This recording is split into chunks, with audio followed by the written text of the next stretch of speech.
witch will come, said my brother. A star witch. You must do what she wants, or she'll destroy everything. My little brother could see the future. That's how I always knew what was going to happen the day before. He would whisper it to me at night through the heating vents. Our voices were the only things in those vents because Mom never turned on the heat. Our house was so cold. It was like the hand of a dead man. And Mom's bedtime stories, always the same. The tall stranger. And in the distance came the tall stranger. Oh, was he tall? Yes, he was very tall. And he had wonderful long brown hair. Okay, did he have blue eyes? Yes, he had the most beautiful blue eyes. They sparkled like magic rocks. And he's coming to be a father to you and your brother and to take me and to go. Mom, if you close your eyes, you can see his eyes. If you close your eyes, you can see his eyes. I didn't know what to do. I mean, I was so confused. Mom's trap every single night. The tall stranger. And then my brother, the star witch. That was something completely different. Are you a beggar man? Are you the ice cream man? Swaddled in blood, fresh from the deep. I know the holes, the ones that you live in, where you keep knives and big shiny teeth. If I could fly, I'd surely forsake thee. And if I could run, but stumps are not legs, come here, O witch man, bring me your army, ugly beauties to dance with my pegs. We'll sway and swope in the light of the highway, and every turn will forbear them a crash. We'll greet the ghosts with pools of warm yellow, pour it down and give them wet ash. Come fly away on wings of plastic, collecting your treasures, crying your tears. We'll build a house of tampon applicators, soda cans, dreams of the years. That year that I was in 4th grade, it was a year of many changes. It was a year when I realized that I'm pretty much entirely alone. I guess we all are. It was that time past Halloween, no sight of Christmas. And what you got was dark, and rain, and cold. Mom always left for work before I finished breakfast. So, well, I didn't like being in the house alone. It gave me a bad feeling. I know, I should have been big enough, but I didn't like it. And my brother upstairs, Tiger, 6 years old, he was too young to make feelings go away. So I would put the leash on my proud beagle, Pepper, and take him for a spin around the block. We'd go down Forest Brook Drive. We'd go up Sanford, down Mountain, all the way around DeLacy, and back to Forest Brook Drive. My street, 13 Forest Brook Drive. My house. Now along the way, Pepper would usually shit on Greg Heimslaw, but it's okay. It's okay, because he called me a Polak all the time, and my dad told me that his dad was an actual Nazi. So, as usual, Mr. Heim would come out the door and call me a bitch, and then I would give him the finger, and then we'd book it out of there. Ooh, down to DeLacy. Things got a little scary. Sharon Melgrade's house. Her brother, Piss Melgrade, spent all day in the driveway working on his car.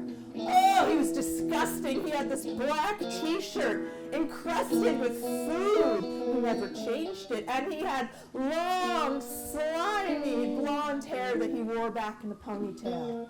And when he got that car up and running, a cry would go down the block. Yo! Belgrade's in his car! Book it! And we would book it, but what could we do? He could crush our child's skulls with his souped-up death machine. Blasting southern rock. He would cruise the very path that I just walked with Pepper, and if he saw me, he'd go real slow right up to me, roll down that driver's side window, laughing, giving me the finger, but in a really, really scary way.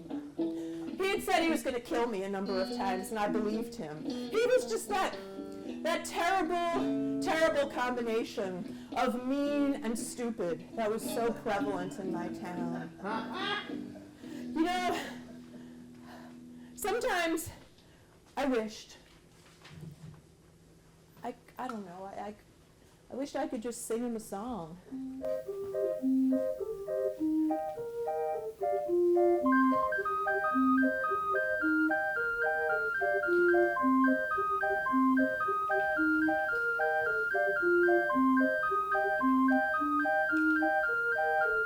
Don't run over kids with your car. Don't pick on those smaller than you. Don't use swears when you can smile. And you say la-di-da, la-di-do. Join me for the chorus, here we go. La-di-da-di-da-di-da-di-da-di-da-di-do. 3 more.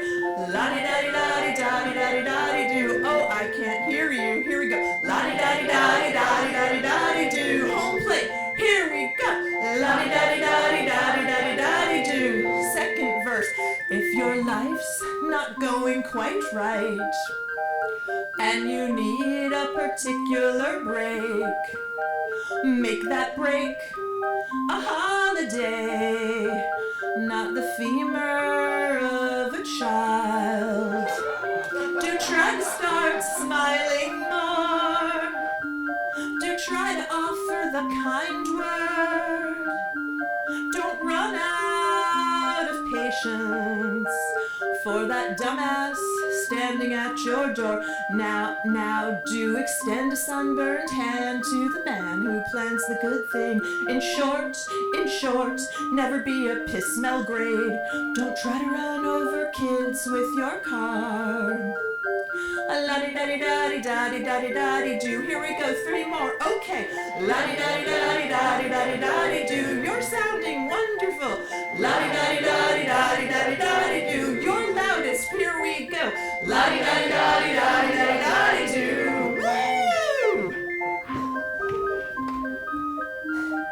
You know, I knew so much more then than I know now, and one thing I do know is that I could sing him all the songs I wanted to, and I would never change the course of his path.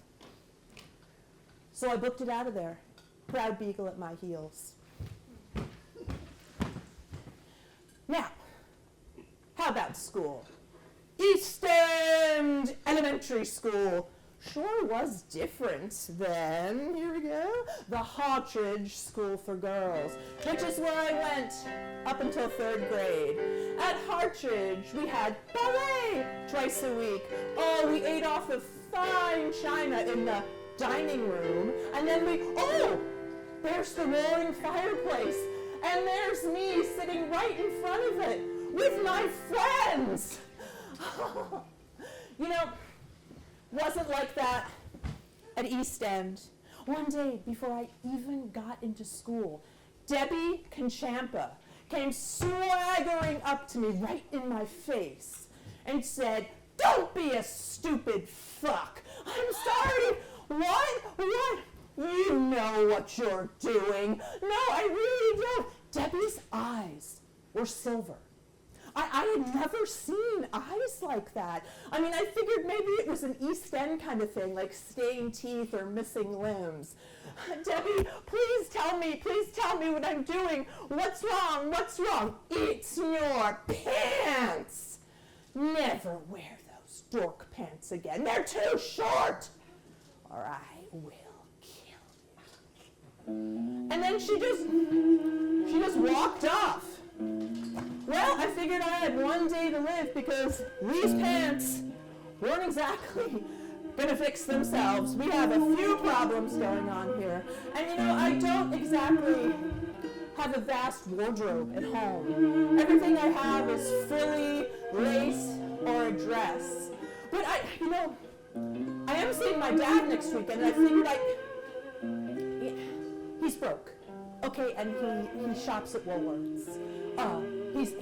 But you know what? Actually, last summer, he did bankruptcy. He took all his money out of the bank, and he took us down the shore to Wildwood. And we stayed for like a month, and he is a funny guy, because he didn't even call my mom and tell her where we were. And, well, you know, I thought to myself, what's she going to do to me? What is she going to do to me?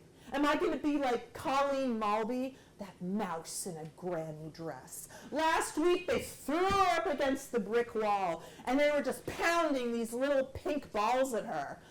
You know, that's an actual game they play at East End Elementary School. It is called bombardment, and we do not have that at the Hartridge School for Girls. In fact, at the Hartridge School for Girls, no one ever said, "You're wearing the wrong pants." These are my pants, my only pants. And these are Floodpants. If ankles were clouds, they'd be celestial. If ankles were clouds, they'd be celestial. If ankles were clouds, they'd be celestial. If ankles were clouds, they'd be celestial. If ankles were clouds, they'd be celestial. Celestial. Celestial. Celestial. Celestial. If ankles were clouds, they'd be celestial, floating up there like an extraterrestrial. But that's not what it's all about. No, that's not what it's all about.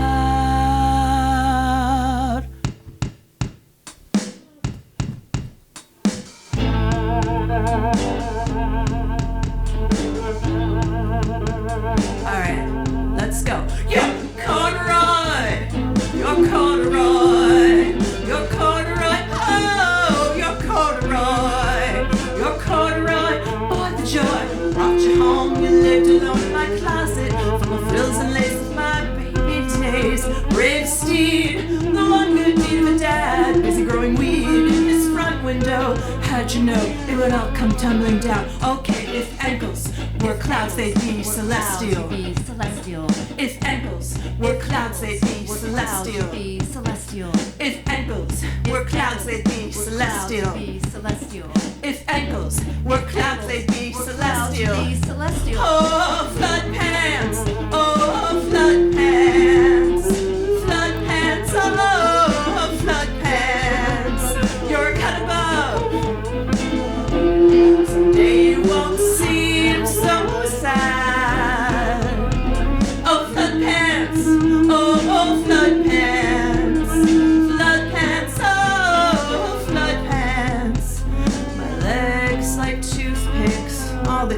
laugh, and I'm real, real sad.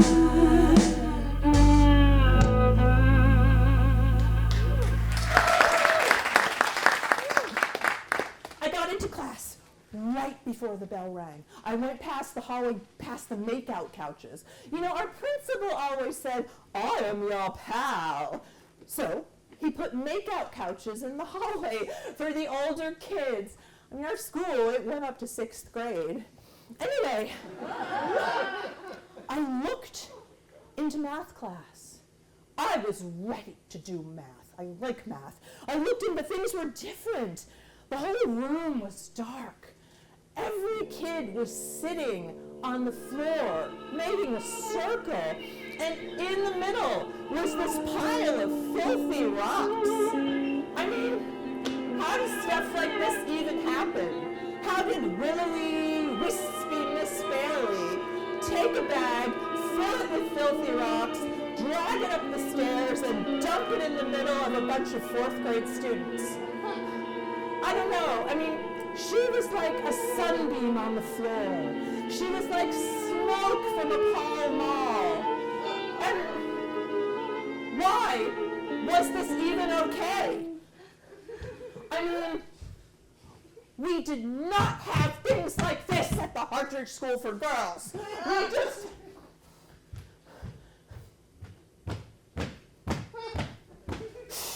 The only thing...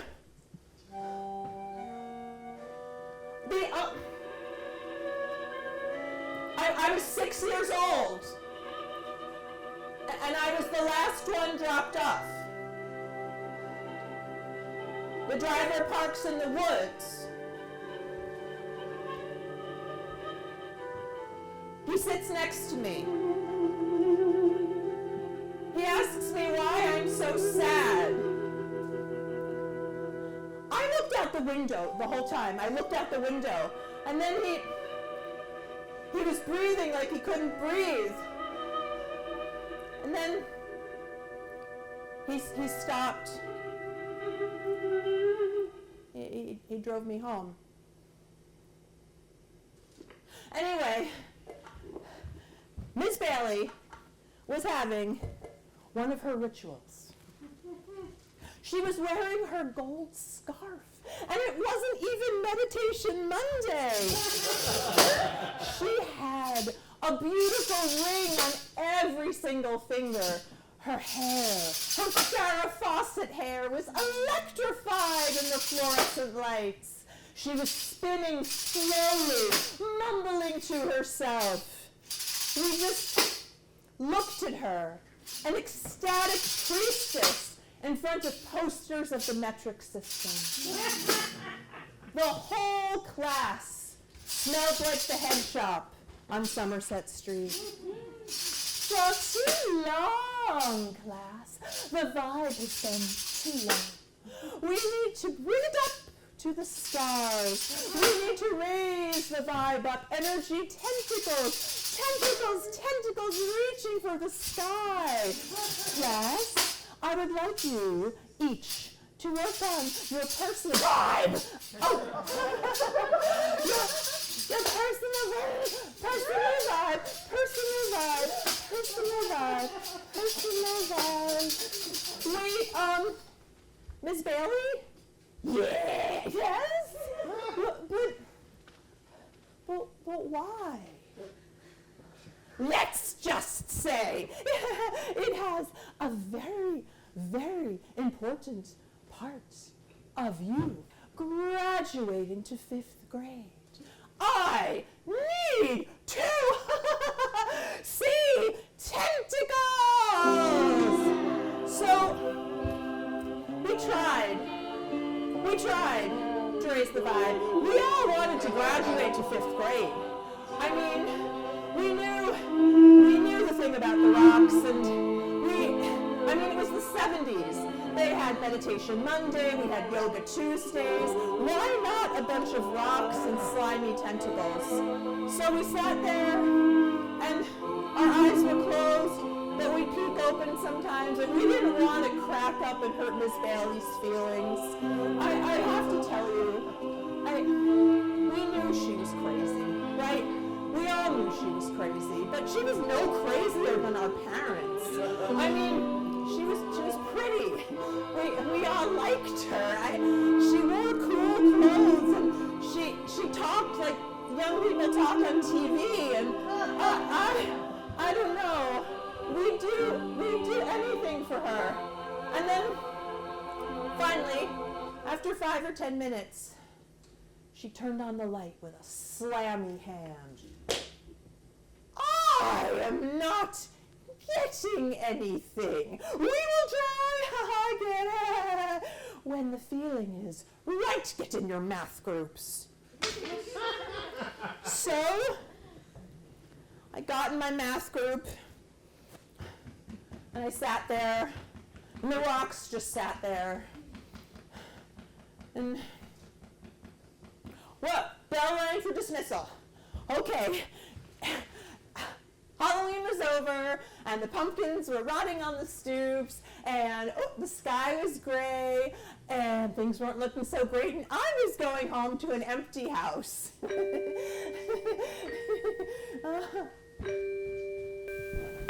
Life's meaning is the dreaming, everyone is still okay. Crashing moments from the dullness makes up a good day. Bell, book, and candle left points the white hand. Do all your single lives make up a good year?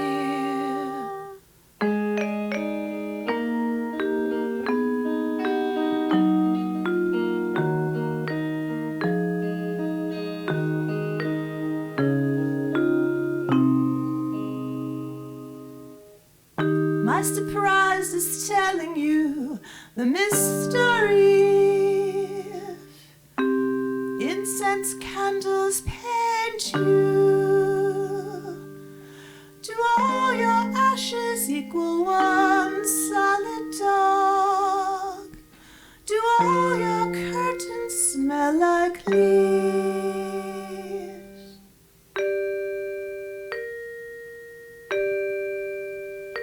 Peep rock, dirty fingernails, tired thin man. Do all your incantations make up a single plan? Garden of belladonna for a nice long sleep.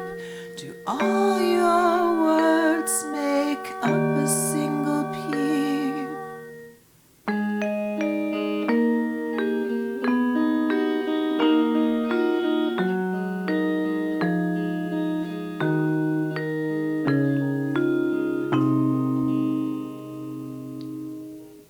My surprise is telling you so many things. Incense candles paint you.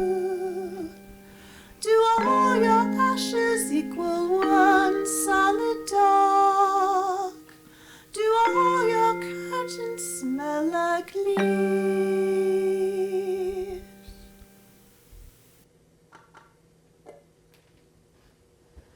I took mostly shortcuts home with my brother, avoiding the street, if you know what I mean. I found a dead crow. I'm going to use it for future science work, also, if you know what I mean. So I went home with my brother, and me and my brother are standing there in front of a puddle of dead white worms, just doing absolutely nothing and staring at them. But an old car came down the street.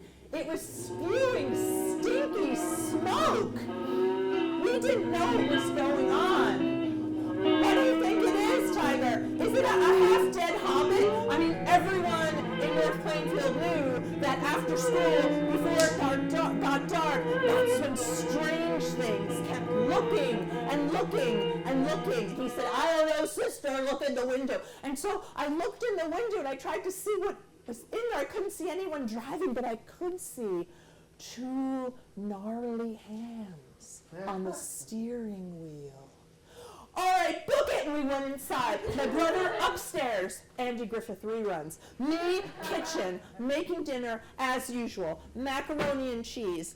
Macaroni is it's a great way to make a house seem less desperate and empty. So we had an hour and a half until Mom came home. Oh, it's already dark. So I knew I'd have to extra busy the house. Wow, the doorbell. I mean, our doorbell never rang. And, ooh, when I looked out, there was a little old lady, very tiny, wearing a black lace dress. And she had these big glasses. And she peered up at me. And she said, hello. And I said, hello? And she said, I am your Grinny. My who? I am your Grinny. My granny? Yeah, I don't got a granny. I never even seen my granny. No, I am your Grinny. She had the most beautiful blue eyes. They were sparkling like magic rocks. And I thought for a minute, maybe she was friends with the tall stranger, and he sent her here, and she was coming to help us with our silent house and our lonely lives. And then and then I opened my eyes, and that dream died. So Grinny came in. We sat in the living room. We stared at each other, and we didn't say a word. The only thing you could hear was my brother's snot breaths through the heating vent, spying. You know, I didn't like the living room. I didn't want to go in there. It's my fault. When my dad left last year, it took me a while to figure out that I was the one who was supposed to walk the dog, so, you know, it smelled bad. And my mom, she really tried to clear it up with Avon air freshener, but it didn't help. And Grinny didn't seem to mind. Up 5:30, Mom's home. Left Grinny alone in the living room. I was in the kitchen. Of course I couldn't see them, but I could hear exactly what they were saying.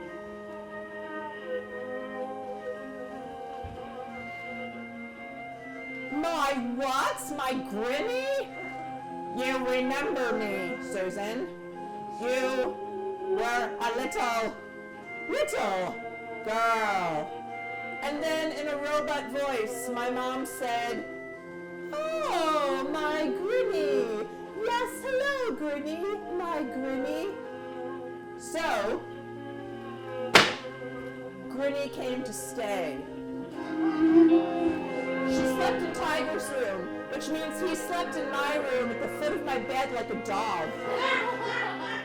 You know, I understand that she was not a granny, but I was really hoping she could be a granny because we had a lot of gaps to fill in our house. We had a lot of stuff going on, and we needed some help from a grown-up. I mean, like, reading class, every day, I would listen really hard to Debbie Aaliyah as she bragged about what she was going to make for her father and her little brother for dinner. And I don't know, I knew what the ingredients were. I knew I could cook. I knew I could make it. But I mean, hey, I'm 9 years old. I live a mile from the Acme. There was no shit way I was going there. I mean, how would you feel walking through the woods with slug demons laughing at you? And what about the doll with the ribbon around her neck? She was out there too. There was no shit way I was going to do it without a grown-up because, you know, sometimes without grown-ups, you tend to get lost. Like that time in Wildwood that I told you about last summer, Tiger got lost. Me and my dad were sitting on the blanket, and we were just watching the sunset. It was purple, and it was so beautiful. And then, oh shit, where is Tiger? I was like, oh, look over here, Dad. And I looked over, and it's like it went to Cape May, nothing, no Tiger. And then I went over here, Seaside Heights, I could see all the way. Nothing. I said, Dad, okay, we're splitting up, right? We're splitting up. I'm going to the boardwalk. And I went all the way over to the boardwalk. Have you seen Tiger? Have you seen Tiger? Have you seen Tiger? No, no, no, no, no. Have you seen Tiger? No, no, no, no, no. No one had seen him. He wasn't there. And so I was standing there and there's my dad still on the blanket. And I said, Dad, what are you doing? Oh, relax, princess. Don't worry about it. Hey, John, take a Valium, take a Valium. He talked to himself like this all the time. Dad, I need you to be a dad right now. We are going to the motel. And he followed me. And then on the way, we stopped. There was a huge street. There's no way my brother could have crossed that street, but my dad said, yeah, I've been showing him how to cross streets since he was 3 years old. So we went.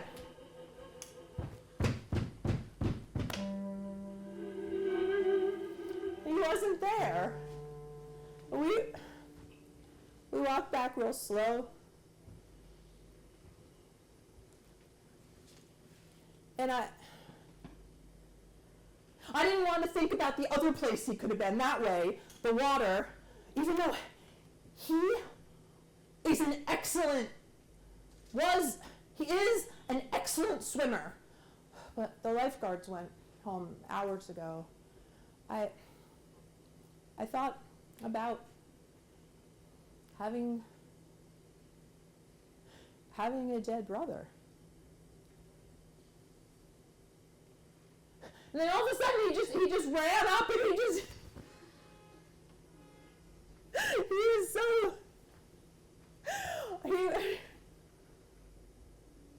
was so little. You know, on the block he's big. I never wanted to let him go. I never wanted to let him go.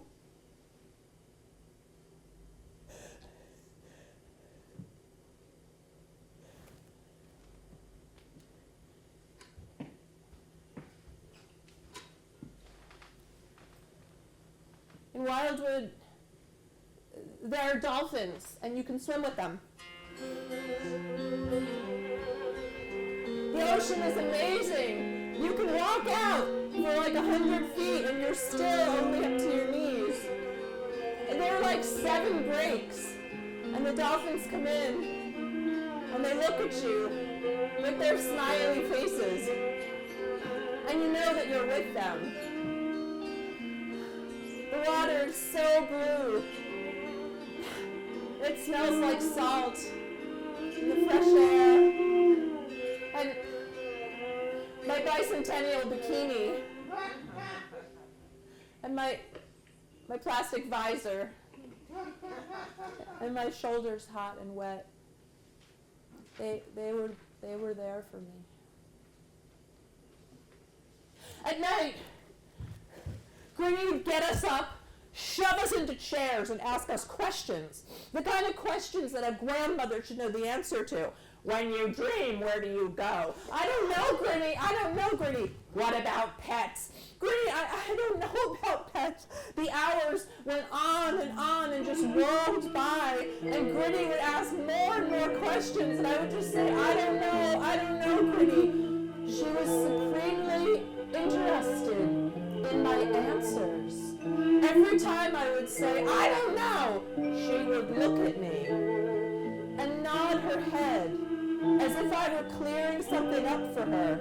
And then she would go up to the window and look out at the sky and make this gesture with her hands and, Granny, hey Granny, no, What you doing, Gritty? I am looking and speaking to someone in the stars. Live here in time if you can. Live here in time if you can.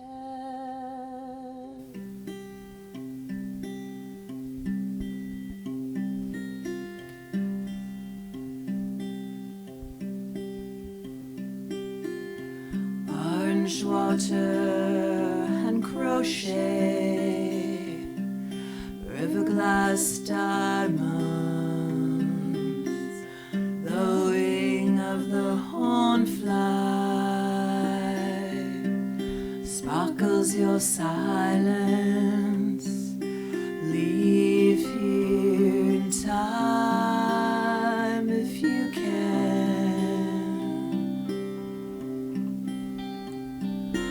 Leave here in time if you can.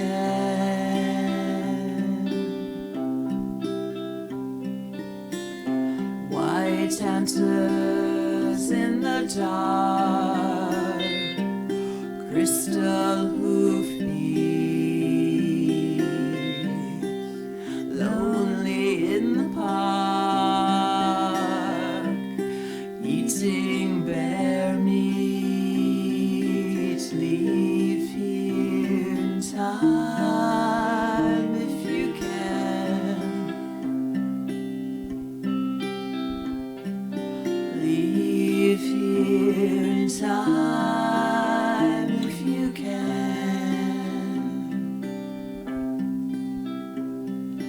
You have put a little finger into the corner of your mind. You have punctured the eye of the butterfly. You have been left behind. You have been left behind. You have been left behind. You have been left behind.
Winter came, bleak as a dead turkey's claw.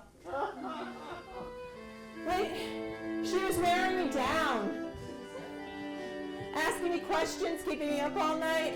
I'd go to school with these big black bags under my eyes.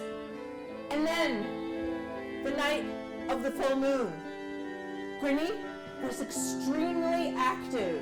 Marching, marching, marching, go Grinny, go Grinny, go Grinny, with her insane lock-kneed gait. Up the stairs, down the stairs, up the stairs, Grinny, Grinny, Grinny, Grinny, Grinny, Grinny. Sister, let's go in the cedar closet, said my brother. I loved it in there, because Grinny never went in there.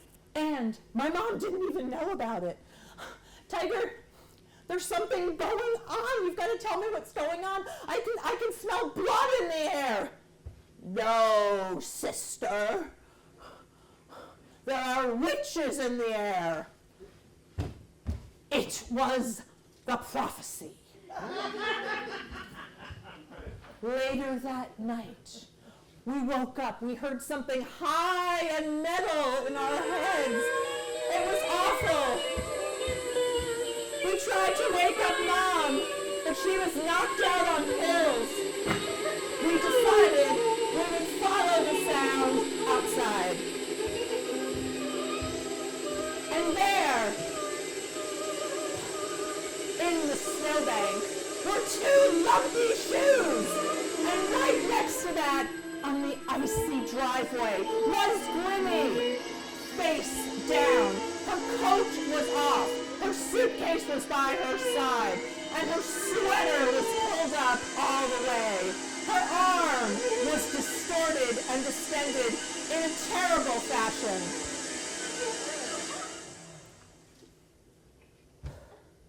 "Look, sister," said Tiger. "She has metal bones!" And it was true. She had something metal poking out of her wrist. There was a giant gash, but there was no blood, and there was no bone, and the metal was shining in the moonlight. Suddenly, she flipped over and sat up and said, "You didn't see that." "Book it!" And we ran up. We woke up my mom this time, but she just said, "Oh, what? Oh, Grinny, what?" And we just said, "Mom, oh, and there was Grinny right behind us, pushing us out of the way." She said, "Go to sleep, Susan. This has all been a bad dream." And my mom never, ever brought it up again. And life went on with Grinny. Well, Ms. Bailey started a club. It was called Ms. Bailey's After School Feelings Club. But you know, it was just about raising the vibe. We went, of course, because we didn't want to sit in the house with Grinny. But, I don't know, it wasn't much. So we were sitting there with our eyes closed, and suddenly she said, "Kindly silence yourself, kindred soul." She said that to Tiger. Now, come on.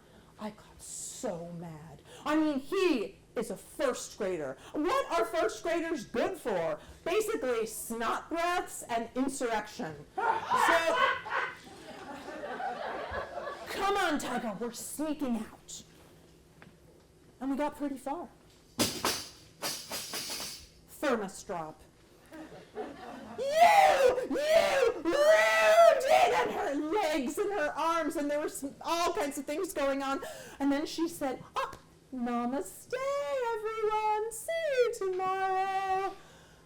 We got out of there. That night, after dinner, my brother once again summoned me into the cedar closet.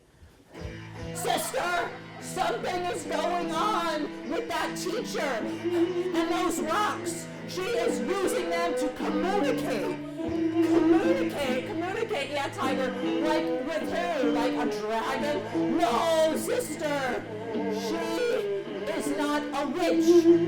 She is a spider alien. Sister, I'm sorry. I told you a witch would come. A witch did come, and it's Grinny. Grinny is the Star Witch. And I thought about it. And I thought about it. And I thought about the signs up to the sky, senile? Or what? And then I thought about the metal bone. It didn't bleed. Oh, shit! And then, that is when my brother and I decided. We made our plan. We were going to send Grinny back up to the stars. I didn't know how we were going to do it, but, we were going to do it. Now, a lot of people in North Plainfield, New Jersey, to this day ask me, "How'd you do it? How'd you get out of curfew?" I said, We went down the roof. We got right out. Down the roof, down the gutter, onto the lawn, avoiding the street. Slow cars going by like grubs chewing on a leaf. Dogs barking. And then suddenly we went by the Plainfield train station. Green Hook Man, as usual. He lives at the Plainfield train station. He's a ghost, enemy, witch, poltergeist, crazy person, whatever. He is notorious and he kills. He has two lights. He has his green light, which means go right ahead. He has his red light, which means not this time, not ever. Green Hook Man, Green Hook Man, Green Hook Man, Green Hook Man, Green Hook Man, Green Hook Man, exit 13A, New Jersey Turnpike. Green Hook Man, Green Hook Man, exit 13A, New Jersey Turnpike. When you walk the dark road of despair, Green Hook Man will go. Look who it is, rides to the Lord and will repair. Green Hook Man will follow. Green Hook Man, Green Hook Man, exit 13A, New Jersey Turnpike. Green Hook Man, Green Hook Man, exit 13A, New Jersey Turnpike. When you lie in the path like a broken reed, Green Hook Man will go. When you sleep in the moonlight, hold the steed, Green Hook Man will follow. green or red, my true love, green or red, my true love, green or red, my true love, green or red, my true love, Green is on the light of Islam, and the tunnel was as black as a cave. That is on the light of Islam, shining the way to my grave. my true love. Green Hook Man, exit 13A, New Jersey Turnpike. Green Hook Man, exit 13A, New Jersey Turnpike.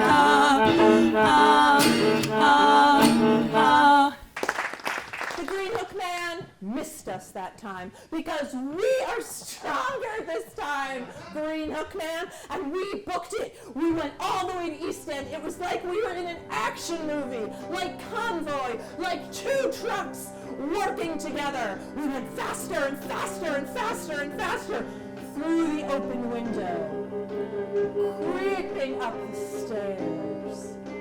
Miss Bailey's room. It was electrified. You could see it from 2 miles away. It glowed. We opened the door. And all of a sudden, there were the rocks, glowing. The room was dark. We backed out of the room. We were terrified. Remember, we were children. Luckily, I grabbed my magic satchel and knew what to do. Come on, Tiger. We filled up the satchel with the rocks. They were calling to us. Bring them to Grinny, bring them to Grinny, bring them to Grinny. We had no choice. Oh, and suddenly there was a sound in the corner. It was, oh my God. It was Miss Bailey, but she looked different. She had big, buggy black eyes and many, many furry arms, 8 to be exact, and she had fangs. Give me my rocks! Look it! And we ran, and we ran, and we ran, and we ran, and we ran, and we ran, and we ran, and we kept running, and we kept running. Pretend that was another 20 minutes, and we made it back! We made it back to 13 Forest Brook Drive. Whew. And there was Grinny, standing on the lawn. Her too short coat sleeve revealed the metal rod poking out of her wrist. Her flowered suitcase was next to her, and there was my mother right behind her with her dead eyes. You have my information that I need for my planet. Give it to me. No, but Grinny, you haven't done anything for me. Why would I? My power is not a helping power. Give me those rocks. But Grinny, please, you give us something? Ask your mother. I will only weaken and deplete you. But Grinny, you cannot hypnotize me. I am stronger. I am a kid. I am not an adult. And then suddenly, I knew the thing that I wanted from Grinny. The thing I had always wanted, but was always too afraid to ask for. Grinny, give me my mother. Susan? Susan is nothing to me. She is a transporter, as you will be. Now give me those rocks. No, but Grinny, Grinny! Give me my mother!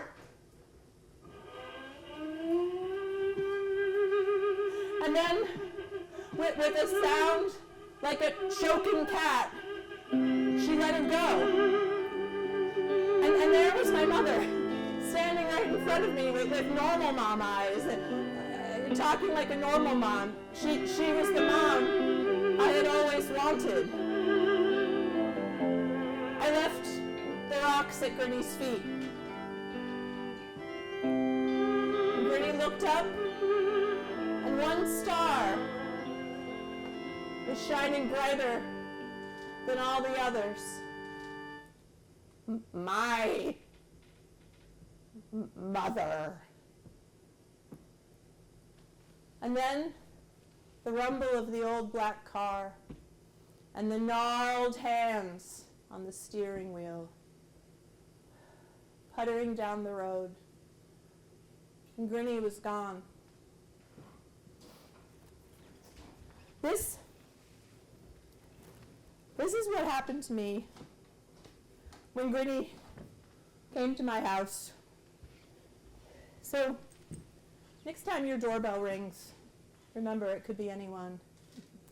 More than the thin monkey's paw, more than the pillow over your head, more than the murder of crows hanging round your door. You are more, you are more, you are more when you walk through the darkest hall. You are more in that bitter night. You are more when you're fighting your hardest fight. You are more, you are more, more than the thin monkey's paw, more than the pillow over your head, more than the murder of crows hanging round your door. You are more, you are more, you are more when you walk down the darkest hall. You are more in that bitter night. You are more when you're fighting your hardest fight.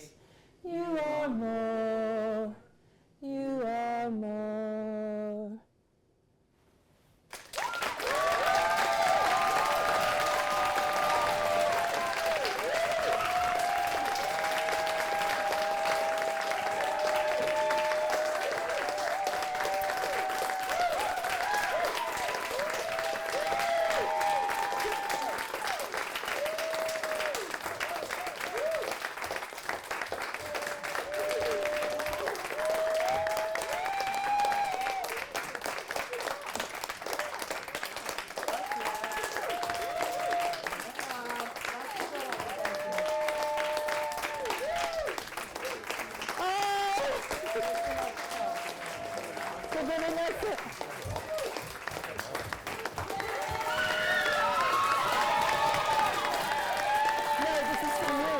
So symbolically, they're also for you.